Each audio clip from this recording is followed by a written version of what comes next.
खुलुमबाय आं सिबि रानी ब्रह्म नोंथांमोनखौ आंनि एसबि बड' निउज चेनेलाव गासैखौबो बरायबावनाय थाबाय नोंथांमोननि थाखाय आं गोदान मोनसे भिडिअ लानानै फैबावबाय अन्नानै भिडिअखौ जोबजासिम नायलांदो रायजोआव सिखाव दाखाथि जानाया बांनायनिफ्राय बांदों सरासनस्रा सुबुंफोरखौ रैखाथि होनो हायाखै प्रशासना फिन गेदेर लुथिनाय जाथाय सिबिआइनि सिनायथि होनानै न'आव थानाय 35 लाख रांजों लोगोसे 10 लाख रांनि सना रुफा गहेनाखौ लुथिनानै लांबाय दाखाथिफोरा काटारनि इस्लामाबादाव जादों गेदेर लुथिनाय जाथाय सा 15 निफ्राय सा 20सो हाथियार लानाय सुबुंफोरा गावसोरखौ सिबिआइनि सिनायथि होनानै फालांगिरि आबुल हुसैननि न'आव फैदोंमोन बेनि उनाव न'आव सिग्रोमनानै फालांगि खालामनो दोनफैनाय 35 लाख रांखौ लुथिनानै लांनायजों लोगोसे न'आव थानाय 10 लाख रांनि सना रुफा गहेना गासैखौबो लुथिनानै लांदों आरो थांनाय समाव न'नि स्कर्पिय गारिखौबो लानानै थांदोंमोन होननानै फोरमायथिदों नाथाय हमजानो गिनानै न'नि 500 मिटारसो गोजानाव स्कर्पिय गारिखौ दोननानै थांदों होननानैबो फोरमायथिबावदों न'आव थानाय सोद्रोमाफोरखौ खानानैनो दुथांफोरा बेबायदि लुथिनाय जाथायखौ मावदों होननानै फोरमायथिदों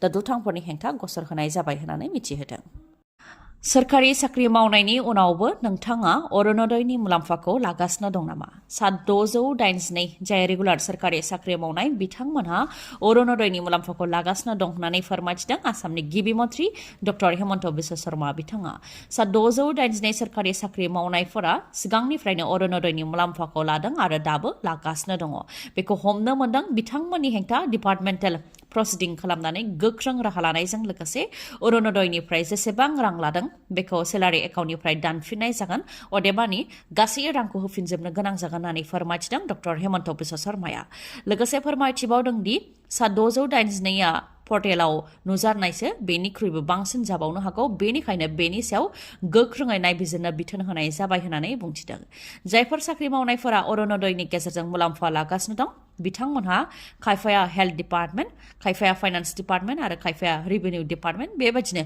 गुबुन गुबुन बिफानाव साख्रि मावनाय मावथिफोरानो मुलाम्फाखौ लागासिनो दं होननानै फोरमायथिदों मोब्लिब बिलनि गेजेरजोंबो सोर सुबुङा धोनि बा सोर सुबुङा गरिब बेखौ हमदांनो हायो बेनि अनगायैबो इनकाम टेक्स बिफाननिफ्रायबो डाटाखौ लानाय जागोन आरो बेनि सायाव नायबिजिरनाय जागोन होननानै फोरमायथिदों आसामनि गिबि मन्थ्रि बिथाङा लोगोसेनो फोरमायथिबावदों दि थांनाय बावैसो सान सिगांबो सा 26 अरुणोदयनि मुलाम्फायारिफोर जायफोर GST होगासिनो दंमोन बिथांमोननिखौबो मुंखौ दाननानै होनाय जाबाय होननानै फोरमायथिदों प्लेन क्रेश जानानै सा 10 सुबुंनि जिउ खहा मोनसे दावबायथिलियाव फिसा प्लेनजों नखरसेनिनो सुबुंफोरा थांदोंमोन नाथाय प्लेन क्रेश जानायाव नखरसेनि बाय बाहागि गासै सा 10आ जिउ खोमानो गोनां जादों ब्राजिलनि नोगोर ग्रामाद जाय हाजो ओनसोल बेयाव थानाय टुरिस्ट प्लेस बा दावबायग्रा जायगाखौ क्रिसमासनि थाखाय जोबोद साजायनाय जादोंमोन बेयावनो दावबायनो थाखाय थांदोंमोन नखरसेनि बाय बाहागि सोद्रोमाफ्रा बेयावनो प्लेना क्रेश जादों नेशनेल सिभिल डिफेन्सनि रिपर्टनि बायदिब्ला प्लेना गिबियाव गंसे न'नि उखुमाव सौख्रांग्रोदों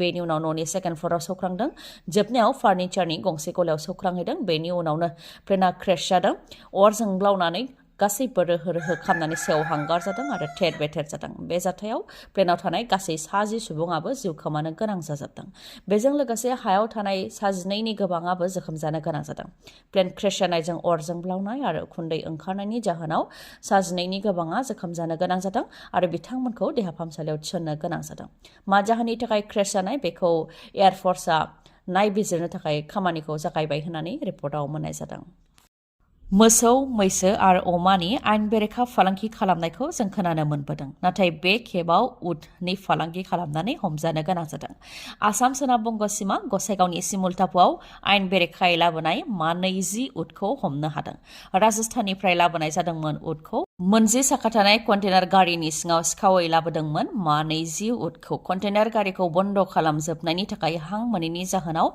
माथाम उटआबो लामायाव थैबोनो गोनां जादोंमोन दा गसाइगावनि सिमुलटापुआव सेबनायाव सिखावै लाबोनाय मा 20 उटखौ हमनो हादों राजस्थाननिफ्राय लाबोनाय जादोंमोन बेफोर उटखौ जिसु ख्रिस्टनि जोनोम सानजों लोब्बा लाखिनानै जिसुया समफ्रामारिनि बाख्नायजाथाव खामानि ओनसोलनि सा 200नि गोबां गरिब दुखुथिया नखरनि सुबुंफोरनो गानग्रा सि-जोम राननानै होदों बिथाङा फोरमायथिदों दि ओनसोलाव गोबां गरिब दुखुथिया नखरफोर दं फिसाफोरनो जानाय लोंनाय होयोबा गाव जाया लोङालासे थानो गोनां जानाय बेफोरबायदि गरिब दुखुथिया नखरफोर दं बेनिखायनो बिथांमोनहाबो जिसु ख्रिस्टनि जोनोम सानाव जाहाथे गोदान सि गाननानै जोमनानै जिसुखौ फुजिहैनो हायो बेनि थाखायनो बिथांमोननो गोदान गाननाय जोमनाय सि होनाय जादों होननानै फोरमायथिदों समाज सिबियारि जिसुया समफ्रामारिनि अनगायैबो सायखं बसुमतारी बिथाङाबो 127 गरिब नखरनि सुबुंफोरनो जिसु ख्रिस्टनि जोनोम सानजों लोब्बा लाखिनानै थाव, साबोन, माइरं, कम्बल बायदि राननानै होनायखौ नुनो मोननाय जादों।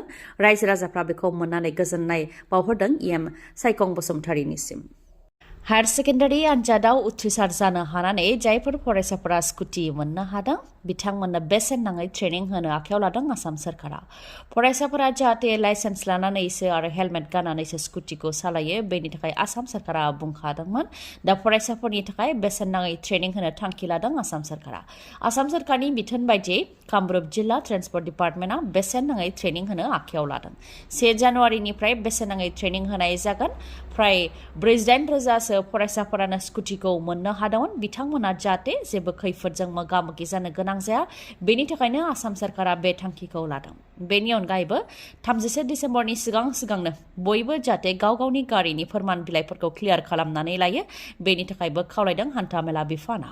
मानोना दा बोसोर गोदाननि मुङाव रंजानायनि सम, दा गारि मथरफोरखौ गोख्रोङै सिग्रोमनाय जागासिनो दं। बेनिखायनो जाहाथे गाव गावनि गोसोआव जेबो गोनो गोथो गैयालासे गारिखौ गोजोनै सालायनो हायो बेनि थाखायनो गारिनि गासै फोरमान बिलाइखौ जाहाथे मोजाङै बानायनानै लायो बेनि थाखाय खावलायदों। बेनि अनगायैबो लामा सामाफ्राव जेंनाजों बा जाब्रबथायजों मोगा-मोगि जायोब्ला जाहाथे खहा जानायखौ मोनफिननो हायो बेनि थाखाय गारि मथरनि गासै फोरमान बिलाइखौ मोजां खालामनानै लानो थाखाय बुंथिदों हान्थामेला बिफाननिफ्राय। एनजिअ खुलिनानै गुबुन गुबुन सोरखारि बिथांखि होनायनि मुङाव लुथिदों लाख लाख रां।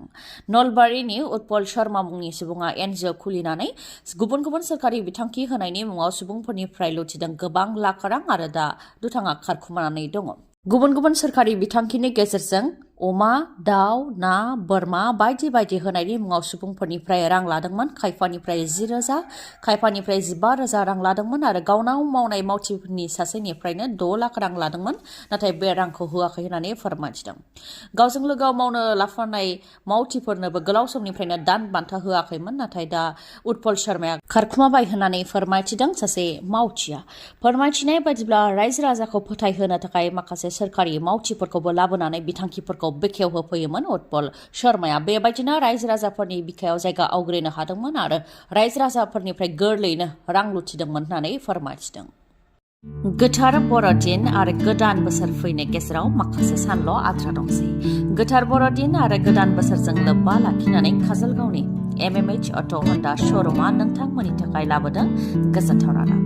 3 जानुवारिनि सिगां बायोब्ला नोंथांमोनहा मोननो हागोन बायदि बायदि अफार।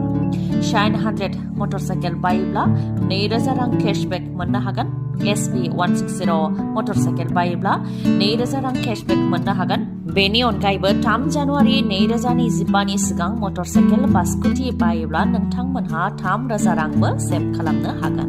लोगोसेनो काजलगावनि MMH अट' हन्डा श'रुमाव मटरसाइकेल बा स्कुटि बायोब्ला ल' डाउन पेमेन्ट अदेबानि खम रां होग्रोनानैनो मोननो हागोन। लोगोसे एक्सचेन्ज ब'नासबो थागोन। बेसेन नाङालासे गंनै हेलमेट मोननो हागोन आरो गांसे ब्लेंकेटबो मोननो हागोन। अब्ला नोंथाङा माखौथो गोबाव खालामखो थाबैनो काजलगावआव थानाय MMH अट' हन्डा श'रुमनिफ्राय नोंथाङा मटरसाइकेल बा स्कुटिखौ बायनानै लाबोदो। मोजाङै मिथिबावनो थाखाय 8720957824 नङाब्ला 7002252878 बे नाम्बाराव खौरां लानो हागोन। गोजोन्थों। दिनैनि भिडिअ'आ एसेनोसै। गाबोन आरो गोदान भिडिअ'जों लोगो मोनफिनबावगोन।